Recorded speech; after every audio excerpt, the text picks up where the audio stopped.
Bismillah, alhamdulillah, wassalatu wassalamu ala rasulillah.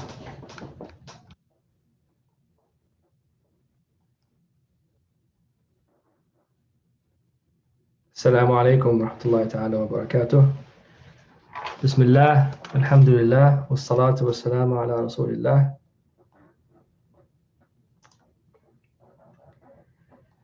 I want to thank all of you who are joining online for this talk.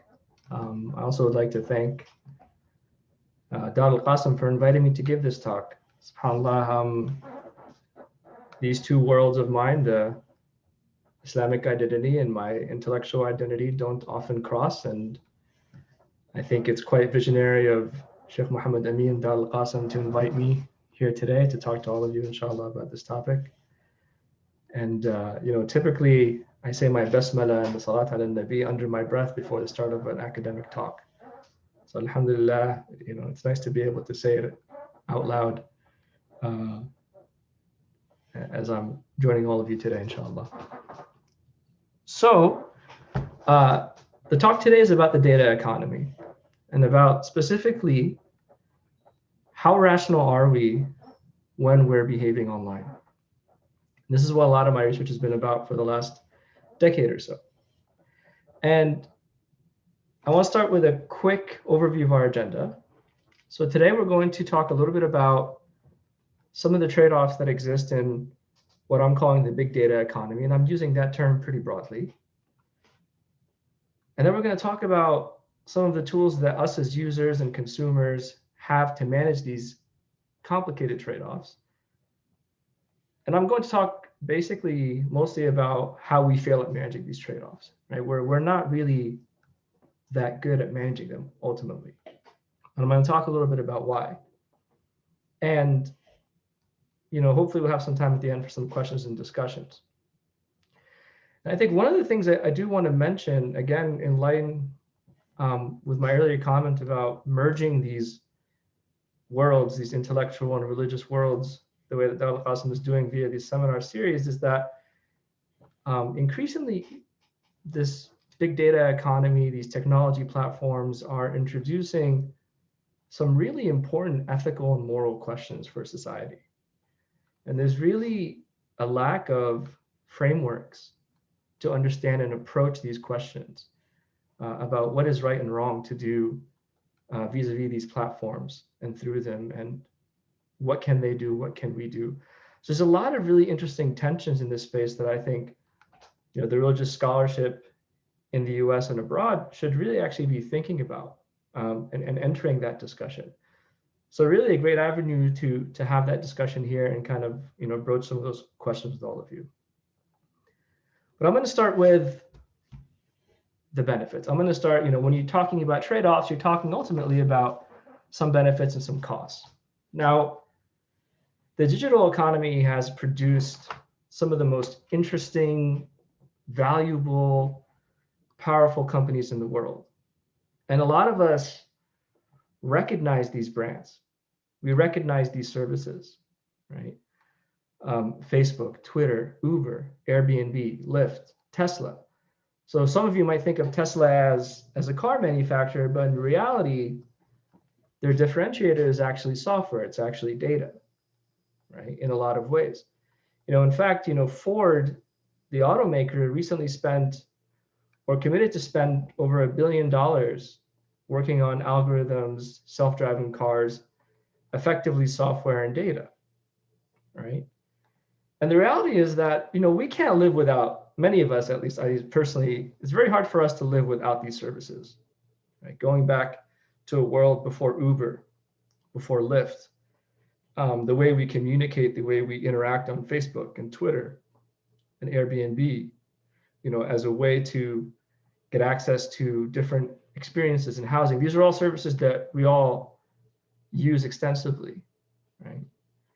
And the reality is that these platforms, they're not really only game changers in terms of the way that we spend, the way that we consume, the way that we engage with these different services.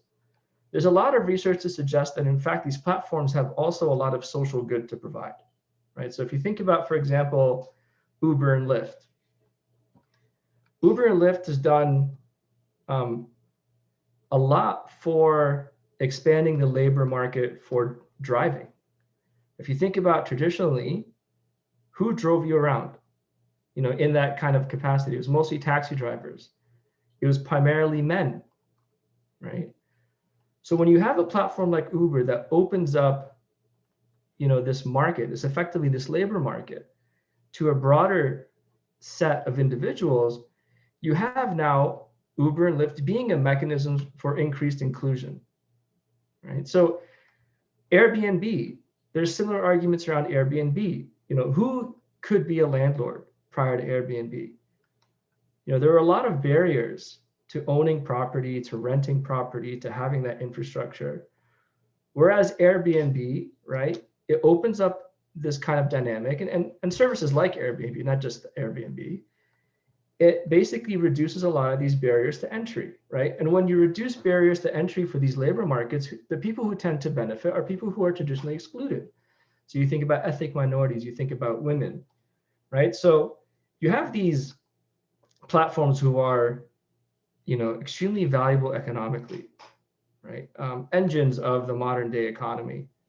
At the same time, they have this potential to have really positive effects on society as well, right? So one of the things, for example, that is often discussed around Facebook and Twitter being enablers of political revolutions, political uprisings, the Arab Spring.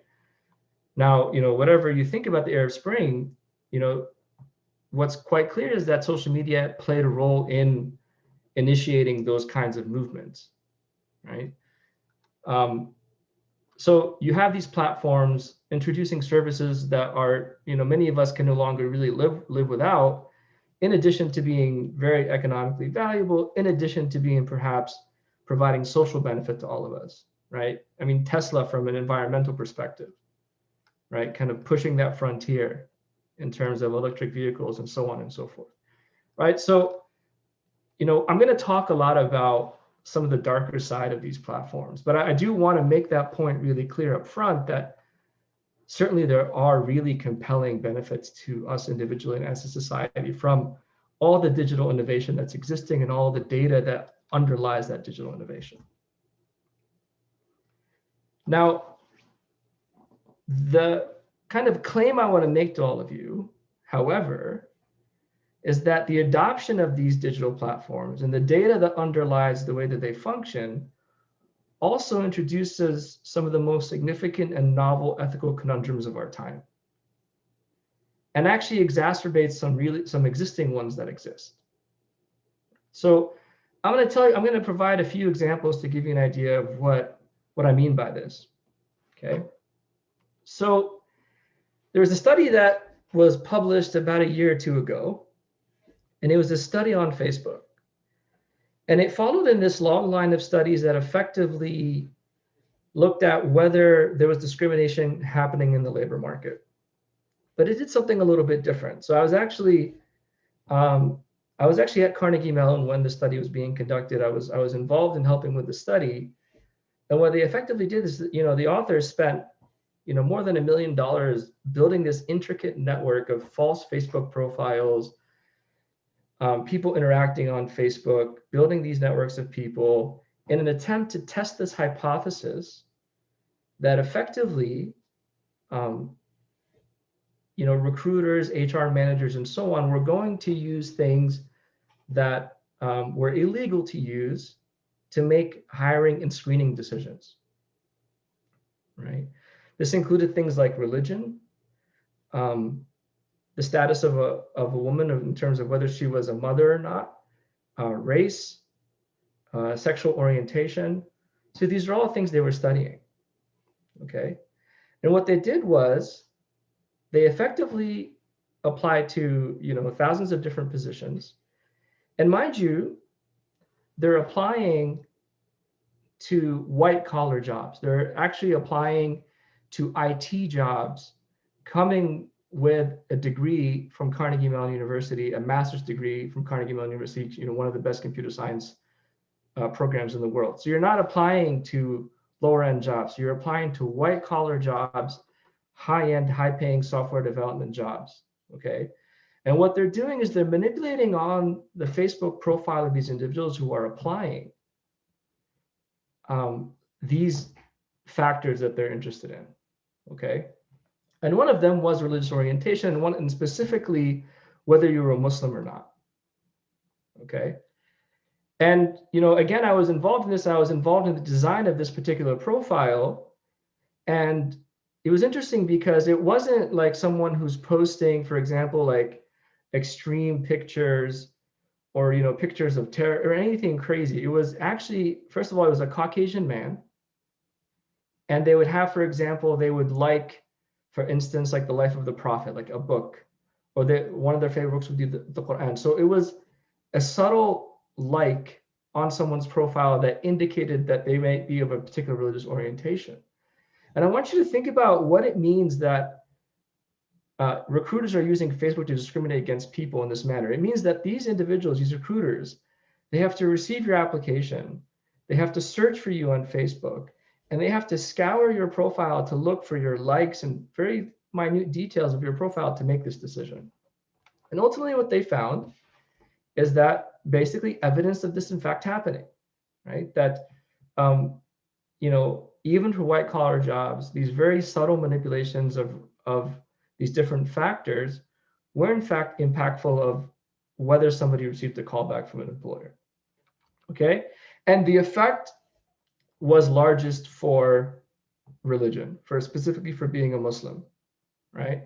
So if you were a Muslim, or if you indicated you're Islam in one of these Facebook profiles, okay, I want you to look at this here, and you apply to the 10 most Republican-leaning states, right? You were nearly 9 times less likely to get a callback based on this very subtle, manipulation, this very subtle manipulation of religious orientation here, right? There's also some effects for sexual orientation for the same states, although much, much smaller, right? And you see some effect of religion, right? Even for politically mixed states. So you see this, this widespread revelation of these otherwise personal details about us. They start to have some implications for us as individuals, right? Even from a socioeconomic perspective, your ability to get jobs in certain states and so on and so forth, right? This is really a very large effect. So let's talk about some other examples.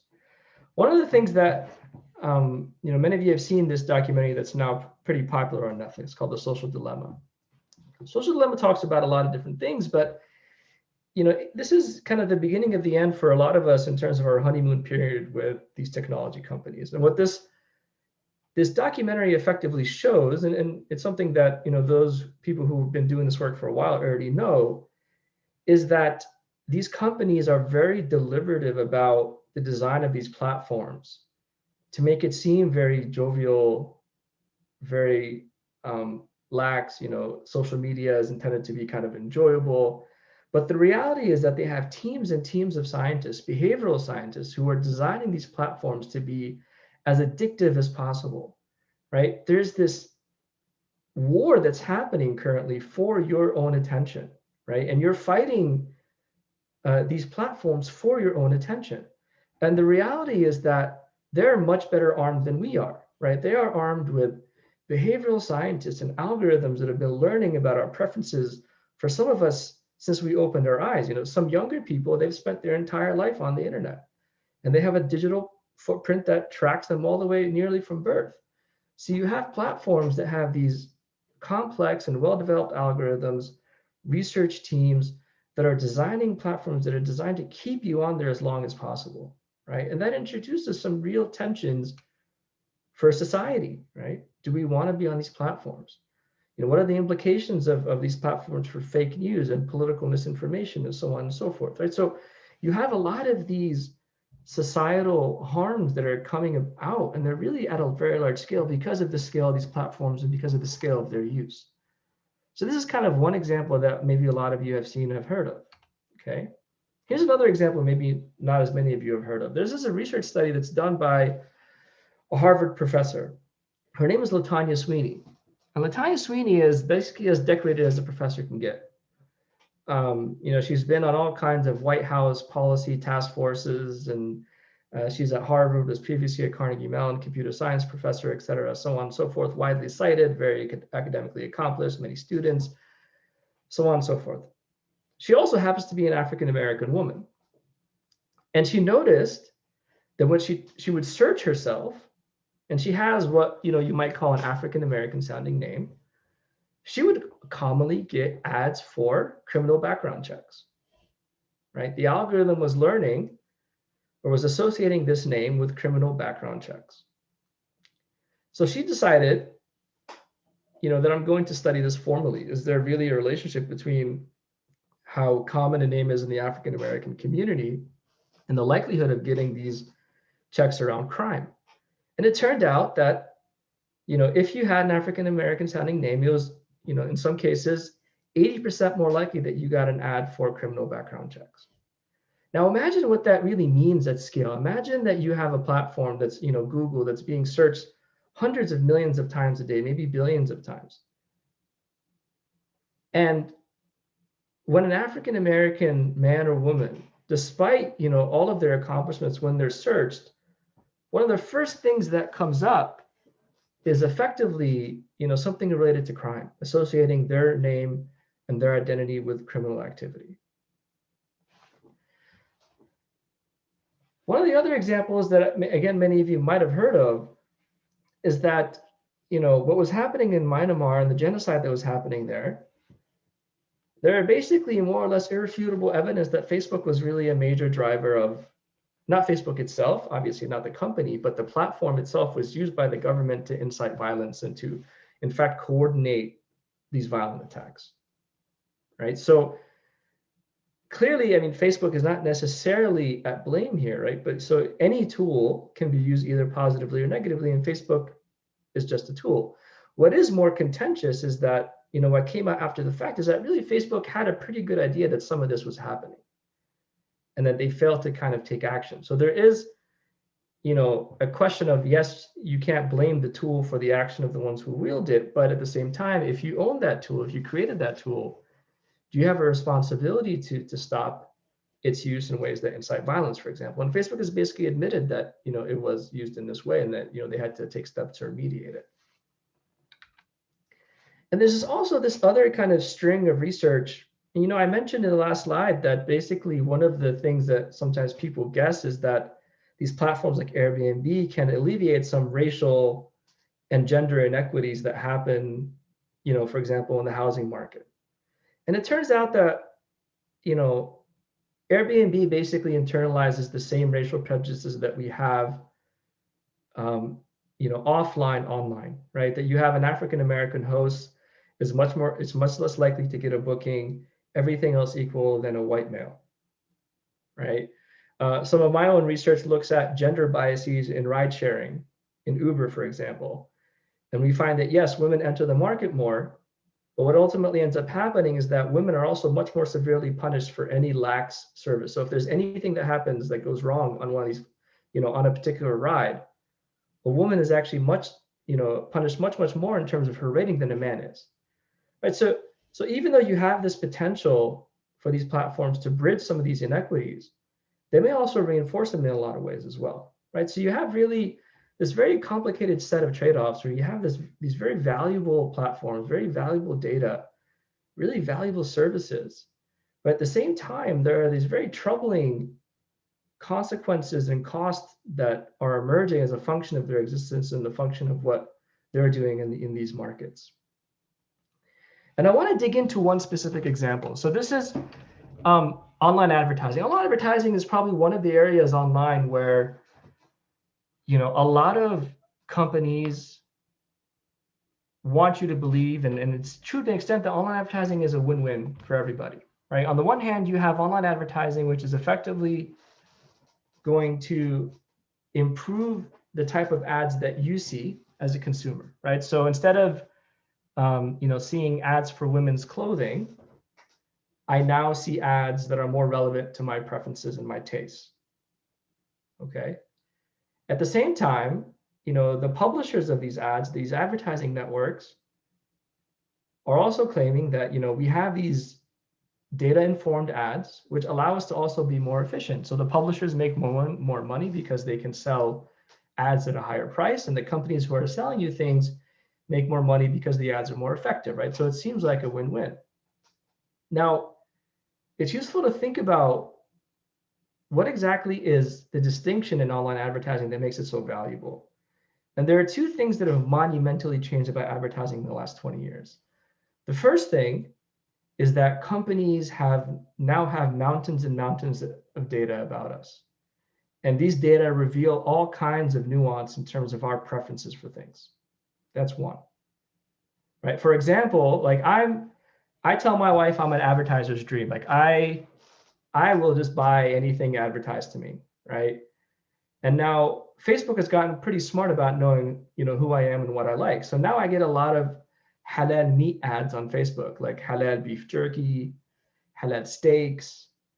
And, I'm spending way more money than I should on things that I really don't need, right? Because they know me so well, right? And that you start to question, right, this notion of whether in fact, having ads that are so good, whether they're in fact good for me or not. Am I buying things that I really are not utility enhancing for me, are not improving my welfare? These are things maybe I should avoid, perhaps.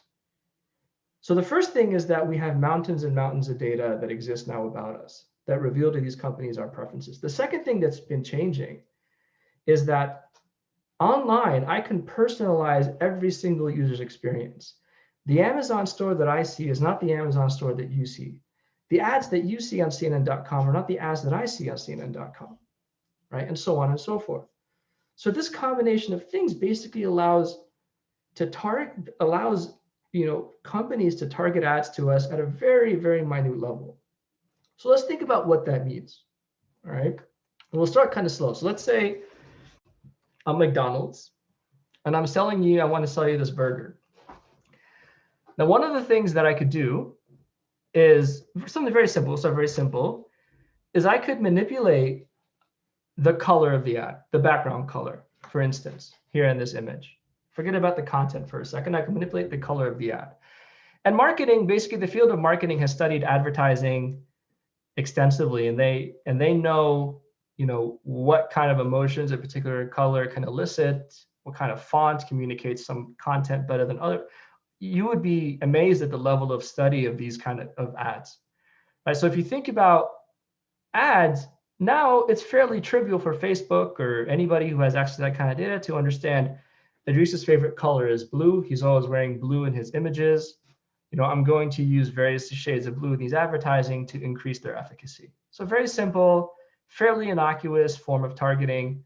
I'm going to shift the color of the ad that you see, the color of the background.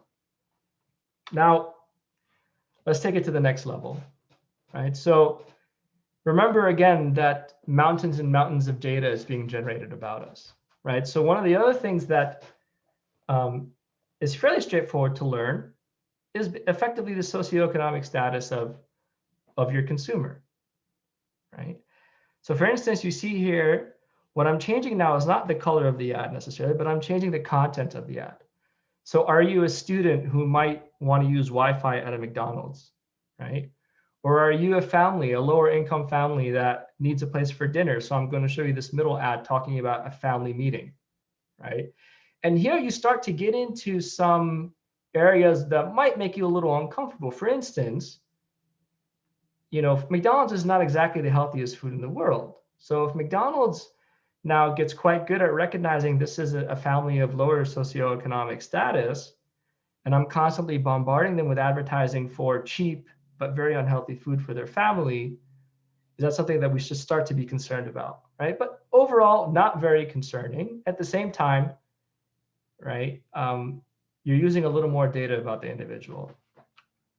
Okay, let's think about another aspect of advertising. So another area of marketing that's again widely studied are the spokespersons or the spokespeople of ads. Who is selling you this ad, right? And we know from a lot of literature that the person who is selling you the ad, the model or the person or whatever the case might be, can have a pretty dramatic impact on your willingness to purchase, right?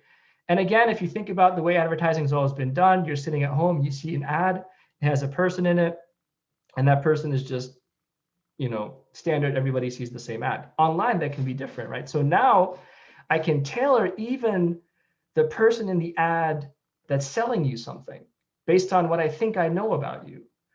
So if your wife is a certain skin tone and a certain hair color, if you're a certain ethnicity, if you like certain things on Instagram, you follow certain influencers, now I can show you ads that use people that I think are going to be most effective in selling you something, right? And really all of these three things are fairly trivial for a large platform like Facebook or a data intermediary to learn about you, right? So let's think about something a little more interesting, okay? Now, I want to tell you about this study. It happened a few years ago, and they studied something called a tiger morph. So in computer science, there's this literature on the merging of faces, okay? So what you can do with some fairly well-known computer science algorithms is you can take a bunch of images, like a bunch of faces, and you can merge them to make a composite face, right? So if you see this face here that I'm showing you, this is part of their experiment. They use these algorithms and they're merging these two faces to create a face of somebody that doesn't actually exist, right? This is a face that's 65% of the gentleman on the left, 35% of the gentleman on the right, and you're making this composite face, okay? What's interesting about these composite faces, there's a few things that are interesting, is that if you take the average of a bunch of different faces, you get some very attractive faces because it starts to basically trend towards the mean of all these individuals' features, and you get these face morphs tend to be more attractive, okay? But what's interesting about this is besides it being attractive, so this is their control condition, this is their treatment condition, this is their tiger morph. They took the same exact face, and instead of merging it with this individual here, they merge it with Tiger Woods. And you can see that the tiger morph has some aspects of Tiger Woods in him, right? Like now that I'm showing you this, right, you are more trusting of that individual, right? You believed what they were selling you more, and you were more likely to buy golf clubs. In fact, this study was happening at the same time that Tiger was having his scandal with his wife. And the efficacy of this tiger morph in terms of selling you things decreased around the time that the scandal came out. So there's this subconscious effect, right? If nobody could recognize that Tiger Woods was part of this composite face, nobody recognized that. You can't, if you ask, all the people in the study, no one could tell you who does this person look like. Yet it was still subconsciously influence you to buy golf clubs, okay? So let's take this to the next level, right? So there's this literature in computer science on face research, composite faces and all these kinds of things. There's this literature in marketing that's studying all the different ways that ads can be effective. And then you have social media, online social networks. So there's this study that tried to take the intersection of these areas, okay? And what they conjectured was this, was that I could take this individual, okay? And one of the other results, by the way, in the face morph literature is that individuals, if you have an image that has a little bit of you in it, you find that image to be much more trustworthy, much more persuasive, right? Does that make sense? We're all a little narcissistic, basically. If I have a little bit of me in a picture, I'm going to basically trust that face a little bit more. So what this study did was they tried to do the tiger morph type of study, but instead of taking Tiger Woods, they recruited a bunch of individuals to take part in the study. And they scoured Facebook kind of in real time as these individuals were taking the study, and they found their profile pictures. And here's an example. So like this is somebody that, for example, this is actually one of the RAs on the study. So they find his profile picture. And what I would do is I would merge the pictures, right? So this is 60% this individual, 40% this individual. Okay. Now imagine, take this kind of idea at scale, right? Think about all the images we have online and the things we can do. And what the study basically did, and you can, if you look very carefully, you can see some things that are kind of being pulled from the second individual into the first, like the eyes are like a little bit softer. The smile is like a little bit different, taking in some of the features of the individual on the left. So this could be you and me, right? And instead of selling me an ad, instead of selling me a product with a generic face, I'm going to sell you a product with your own face embedded in it, right? And again, nobody in this study could recognize that this face here had a little bit of them in it. But at the same time, when they showed them an ad, they found that ad a little more compelling, the face a little more trustworthy, and so on and so forth. Okay, so when you think about the intersection of data, the intersection of technology, the intersection of all these economic motives to sell you more things and so on, you get into some pretty kind of questionable areas and things that are not out of the realm of possibility for firms to do. Let's take it just one step further. Okay, let's say that we're not selling you headphones. All right, we're doing something else. So this is a random kid on the internet. I just Googled random kid on the internet. This is my son, Eunice. Okay. And what if I merge these two faces, right? What if I took a composite of these two faces? All right. She my wife won't let me. Right? She finds it very creepy. She thinks it's weird.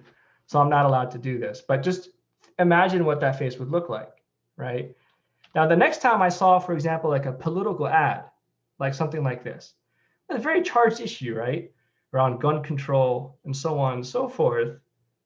Instead of seeing these generic children, I'm dynamically going to be shown an ad that includes the face of a child that subtly has aspects of my own children in them in an effort to convince me to support a certain viewpoint or a certain political agenda or so on and so forth, right? And now you start to get into very subtle, very problematic, very concerning for most people, manipulation of your own behavior, leveraging the technology and the algorithms and the data about you against you in this way, right? So these are some of the trade-offs that we're thinking about, right? These are some of the concerns when you're thinking about these platforms. So let's think about some of the solutions that exist. From a policy perspective, the dominant approach in the US is something called transparency and choice. And what this approach effectively is that we're going to give consumers information about what companies are doing about them. That's what we're going to do. We're going to tell you that these things are happening, and then we're going to give you a choice about whether companies can or cannot do them, right? On the surface, sounds like a great approach, right? And the premise is also fairly straightforward, right? If I'm transparent with consumers and they have options, then individuals can choose to engage in practices and data collection that they find valuable, that they find in line with their preferences, right? At the same time, I can avoid, heavy-handed regulation from the government that's going to stifle all of this innovation, right? We don't want to kill the next Uber, right? We don't want to kill the next Lyft. We don't want to kill the next Facebook. That's not our goal. But our goal is balancing the benefits we get against these concerns and these kind of these scary evolutions of how data can and might already be being used, right? So this on the surface sounds pretty good. There's a few challenges that we have to think about. Here's the obvious challenge. The way that firms communicate things to us are through things called privacy policies. I think if I asked any of you if you've ever read a privacy policy, maybe 1 in 1,000 would have. And maybe you've only done it for a really small subset of the companies and online services you interact with, right? So they're extremely costly to consume all of these notices to understand as an individual what companies are doing and not doing, right? So it's very costly for consumers. In fact, there's been research that shows that these privacy policies are typically at the language level of the Harvard Law Review, right? And the aggregate cost societally of reading these was estimated at $780 billion in 2008, 12 years ago. So think about, societally, what is the cost of us reading all of these policies and trying to negotiate exactly what firms are and are not doing, okay? So that's one, and these are the obvious challenges. It's very costly to do. The second aspect is that these choices are very complex, right? If I asked you to assess, Facebook and Google and all these companies, Uber, they're taking all these data about you, they're using it in these different ways. If I asked you to make this choice of, okay, well, is this good for you? Is it bad for you? Should you do it? Should you not? It's actually a very difficult choice to make. We don't really know. I mean, this isn't like going and picking between an apple and orange at the supermarket. We don't have any experience with these kind of economic transactions, right? So you have, very complicated choice spaces. Facebook, for example, has over 100 settings with over 300 options you can pick from. How do you optimally choose these settings based on your own preferences and so on and so forth, right? So there are some obvious challenges to this transparency and control. But I want to talk about some of the less obvious ones. All right, so let's actually assume we solved all those. Okay, remember we're in this digital world. We're here, we're using it for all these different things. We need to manage these trade-offs, the best we can. Now assume that we have perfect information and that choice is really simplified and easy to use. Here's the other problem in this space. Okay, first of all, again, we don't really know how to make these choices. In fact, they're really quite challenging, right? So for example, if I'm deciding to install an app on my phone, I see that the app has all of these permissions it's asking for, and I don't know who the developer of this app is. But at the same time, I have this like very salient benefit right in front of me. And I'm deciding between a very immediate salient benefit against an uncertain future cost, which I don't even really know what it is. So 9 times out of 10, I'm going to just kind of follow that immediate gratification, install that app, even though it might be very harmful to me from a privacy perspective, right? So we don't really know how to make these choices. We don't even really know what our preferences are in these spaces, okay? The other thing is that companies, they stand to make billions of dollars in some cases from the revelation of these information. So you have an unsure consumer who doesn't really know, right, how to make these choices, and they're being pitted against a company that's very motivated to get you to reveal that data, right? And they have much more resources, right? So our conjecture in a lot of our studies, the work that I do, is that really subtle and manipulations in how these choices are presented can really impact what we choose. And I'm using this term here non-normative, but what that really means is that I can make subtle changes to how these choices are presented in ways that don't actually impact the objective benefits and cost of that choice. Very minor changes that don't really change any substance in that choice. But by doing that, I can really substantially impact the decisions that you make. Right, that's our conjecture. Okay, we're going to test this into a lot of different experiments. I'm going to show you just a few of them, maybe just 2 of them today. Okay, so I'm going to start with a really simple one. If you see this, this is an old Android screen, and this is what they used to have under their privacy settings screen. And one thing you'll notice if you look at this carefully is really none of these options are actually options that really matter from a privacy perspective on somebody's phone. For instance, one thing you might be concerned about in terms of your privacy on your phone might be your location, right? But that's actually not presented to you as a privacy option, right? It's presented as a location option, right? So we start to ask this question really, like what is the impact of something as subtle as just what you call the choice? If you called it a privacy choice, does it impact behavior? Versus calling it something more descriptive like a location choice, right? I know it sounds kind of minute, but there's a question of, does this have substantial effects, right? And you'll see there's a lot of variation in this, right? So if you look at, for example, iOS, your iPhone, you'll see a lot of the same choices under a privacy menu, right? And even Facebook has a lot of settings that are considered, called privacy settings. And other settings with a lot of implications for your data under something more descriptive. So the question is, are those things labeled different ways? Are they going to have an effect? Even if you look at your Facebook homepage, it used to be that when you went to the homepage, you had account settings and privacy settings separated. And then over time, Facebook actually took the privacy out of that label, called it just settings. And recently they brought it back. So it's now settings and privacy. So there is variation in terms of how these choices are presented. So what is the impact of that variation on the way we make these choices? Economics would tell you it should have no effect, right? This is not substantive in terms of the benefits and costs that you're facing as a consumer. It really shouldn't have dramatic effects on the choices that you make. Now, psychology tells you something a little bit different. So if you look at the behavioral economics, the Freakonomics literature, it tells you that these kind of subtle things can have really, really big effects. So we tested it. So we gave people this set of permissions. Imagine you're on your phone and you're deciding whether to let an app get permissions to these things on your phone, right? And in one condition, we called it privacy settings. And another condition, we called it app settings, all right? Now here's what's kind of surprising is that when you call something a privacy setting, people were 58% more likely to choose a protective option, basically to deny a permission being shared, right? So not only does it have an effect, it has a pretty massive effect, right, on the way that you conceive that choice and the choices you actually make.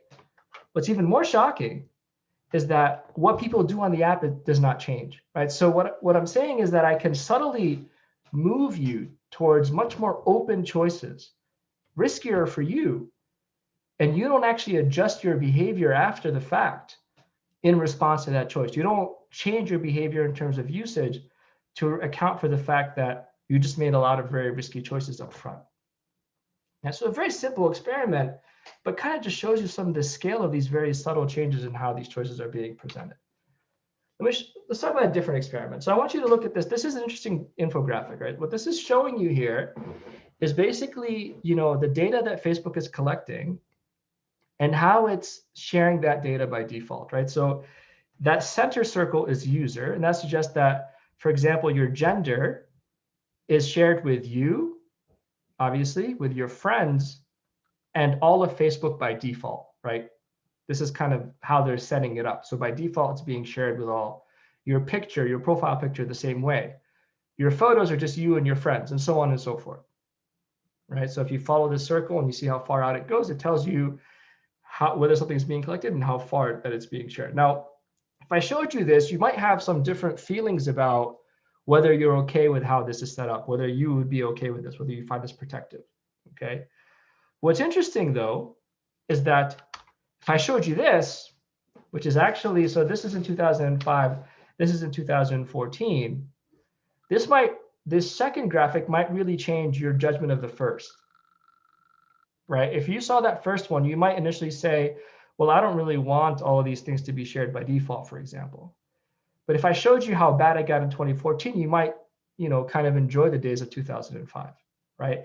And this is something called reference dependence in economics and also in psychology. It's this idea that when we make judgments about risk, we don't make it in a vacuum.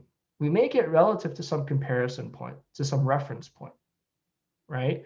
So we test basically, right, this conjecture, this idea that what is more important for decision making? Is it the relative risk that we observe? Is it this change from a reference point? Or is it really the objective risk that we have that really drives behavior? So we actually tested this in the second experiment, okay? And you can think about, in the first case, you have high protection because your data is not being shared very far, very broadly. In 2004, you have low protection, right? So think about those two constructs. And I want you to try to follow this experiment, okay? So this experiment here has got 4 conditions, and it's got 2 rounds. And what we do is, in the first round, we give these individuals in this experiment either high or low protection, right? And then they both move on to identical protection level, right? In the second round, they both have low protection, so it's identical for them objectively, okay? And we call this the decreasing protection condition, because what's happening is that this condition here is actually staying, right? The protection is staying constant, whereas this group here is actually perceiving a reduction in protection, okay? The second group has the opposite. So they have high and low again in the first round, but in the second round, they're all going to high protection. So you have this group that's staying the same, and you have this group that's increasing protection. Now, what's useful about this design, here's what's really interesting, right, if you can follow this, is that in this second round, all these people have the same exact level of protection objectively. So from an economics perspective, they shouldn't have any differences in how they share and how they behave. But there's a question of whether the people who perceive an increase are going to behave differently than the people who've always had low protection, and vice versa for here. And the question really is, what's going to matter more, right? Is it going to be the objective difference here, or is it going to be the relative difference here? Okay. And the answer is basically that it depends. It depends, okay? If we ask people on hypothetical settings, so I ask you, imagine that you're doing this, you're installing an app, you're going on Facebook, and I'm asking you to make this choice, and here's what I'm telling you about the context. In one case, you have high protection, in another case, you have low protection. What would you do? And then we also simultaneously manipulate the relative change in protection, right? What we find is basically that the objective protection increase has a big effect, right? So the economic prediction is true, that the objective difference, the real difference in protection has an effect on your willingness to disclose personal information. But the relative protection does not, right? So this is great. This is in line with what the policymakers are assuming that you do. This is in line with traditional economic theory, and so on and so forth. So this is all great. We're acting in ways that protect ourselves. Wonderful. But the problem is this is hypothetical choice. This is hypothetical context. What happens when we get to the real context? Okay, so if we switch to an actual disclosure context, what we do is we run this study where we ask individuals to effectively share with us some of the more unethical things that they've done. Right? We ask them to actually tell us, have you done these things? Right? So they're disclosing to us these different behaviors. Okay, and what we find when it comes to actual choice is objective changes have almost no effect on behavior. Absolutely no effect, right? Near zero, statistically insignificant. But these relative perceptions of protection have large and statistically significant effects, right? So if I give you the same exact protection, but one person perceives that the protections were increasing, they got better, they're 10% more likely to tell me something personal about themselves, okay?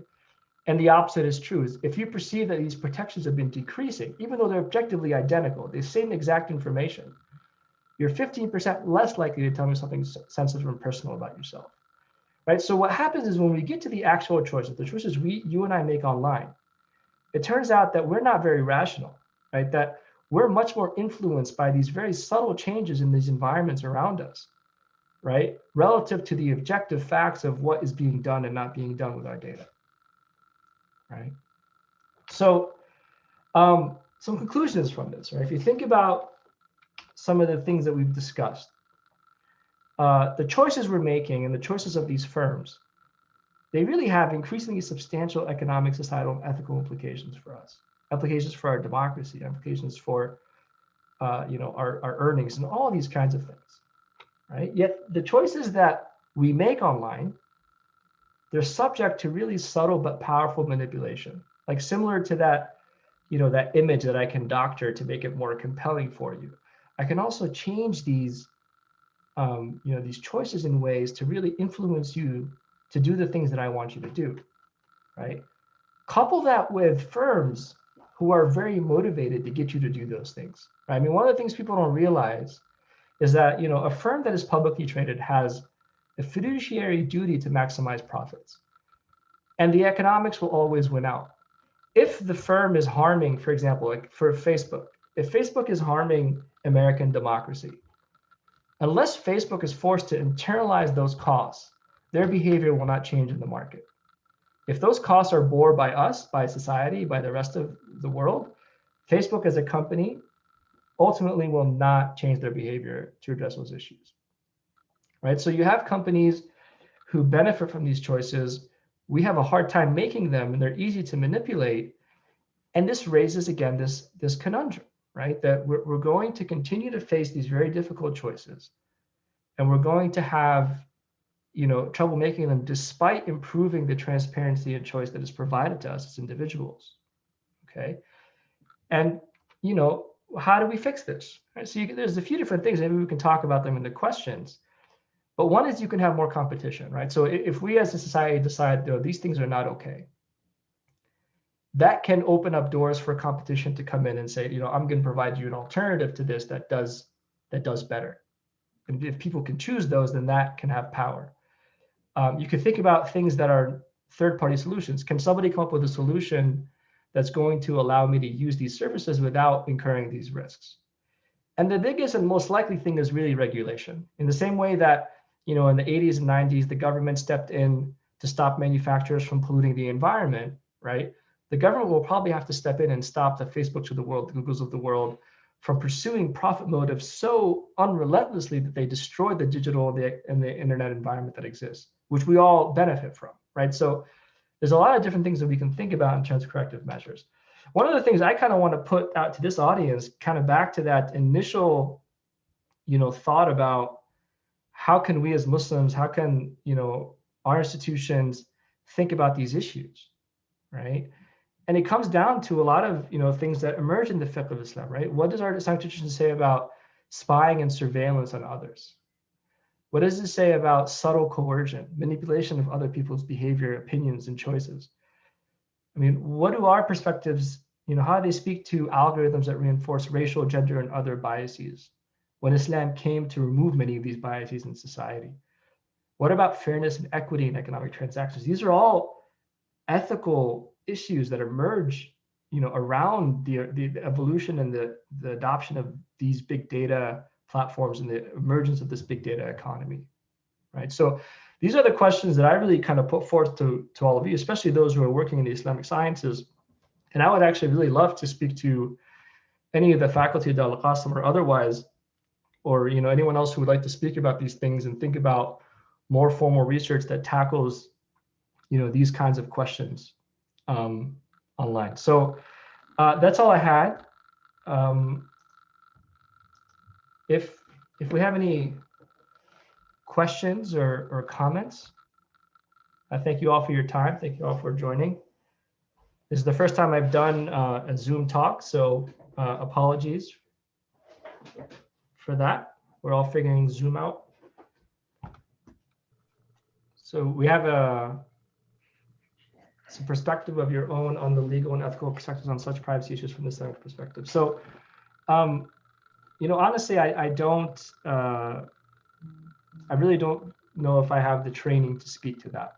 And I prefer not to say something incorrect about that. I think that's really an important open question. I mean, I can tell you from a very simplistic perspective is I do believe that a lot of what I know about Islamic perspective on, for example, the way that markets should operate, honesty in terms of financial transactions in the marketplace. These are things that are really pretty profoundly in contrast to how some of these platforms function and some of the rules that are happening in this world, right? There's very little transparency. There's a lot of asymmetry. Right? There's a lot of power asymmetry between buyers and sellers on these platforms, right? And there's a lot of potential for abuse because of that. And so my very high level guess is that, that the Islamic perspective could provide some balance, some moral balance and ethical balance for what we should and shouldn't do in this world, right? But the details of that I would leave to the scholars in this space. Yeah, so there's this question now about it often appears that guiding ethics in this space may be more ethical than purely legal. I think that's true. I mean, effectively, the laws have really not caught up to the evolution of the technology and these platforms. The laws are very much behind, and a lot of these ethical frameworks that do exist reinforce this point that really should think about the legal compliance as a floor, not a ceiling for what you should do, and that there are still risks, to your firm and obviously to what you do based on the ethical and privacy expectations of your consumers. I think what happens here often is that people don't really know.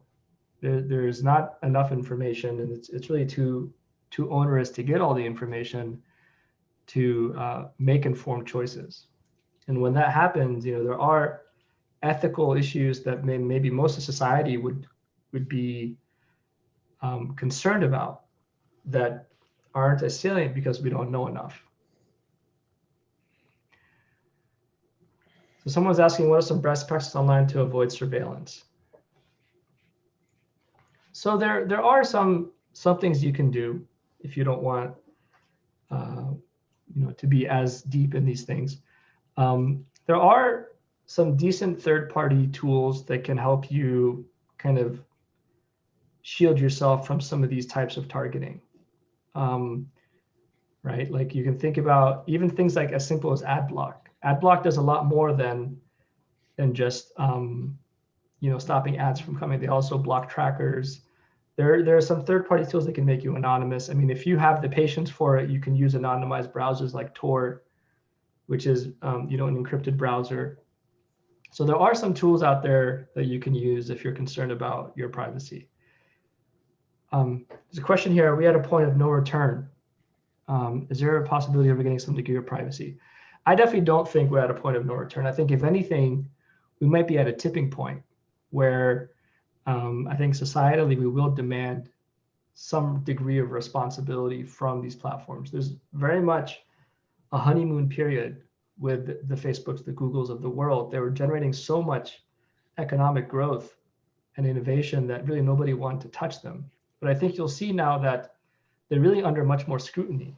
And again, in the same ways that we were able to rein in some of these large manufacturers who are polluting and doing things that really we found harmful to society, I think we're going along the same path for the data economy as well, right? So if you look at Europe actually has passed a fairly comprehensive privacy law that imposes really substantial fines on companies when they do things that are not in line with regulation. Like, for example, if they lose your data, they get the data breached, they can be fined up to 4% of global revenue, right? So British Airways got a $200 million fine last year because they lost people's data, right? So if you have regulation that, kind of as I mentioned at the end of the talk, that internalizes some of the costs of misbehavior to the firm will react, right? If using our data, if collecting our data becomes more costly, companies will use less of it. It's fairly standard, right? So I don't think we're at a point of no return. I think we should stand for these principles.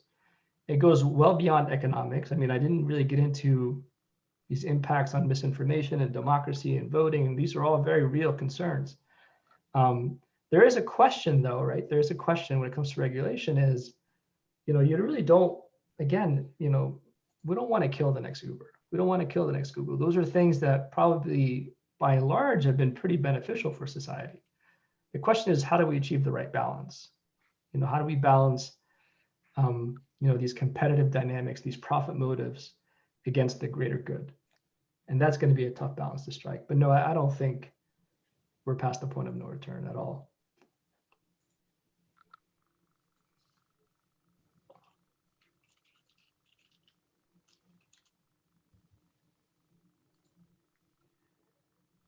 Okay. I think that might be it for questions. Sorry for signing off a little bit too early, but Jazakumullah khair. I want to thank again Dar al-Qasim, Sheikh Mohammed Amin, and the staff there for putting this together. And hopefully we can do it again at some point. Assalamu alaikum wa rahmatullahi ta'ala wa barakatuh. Assalamu alaikum.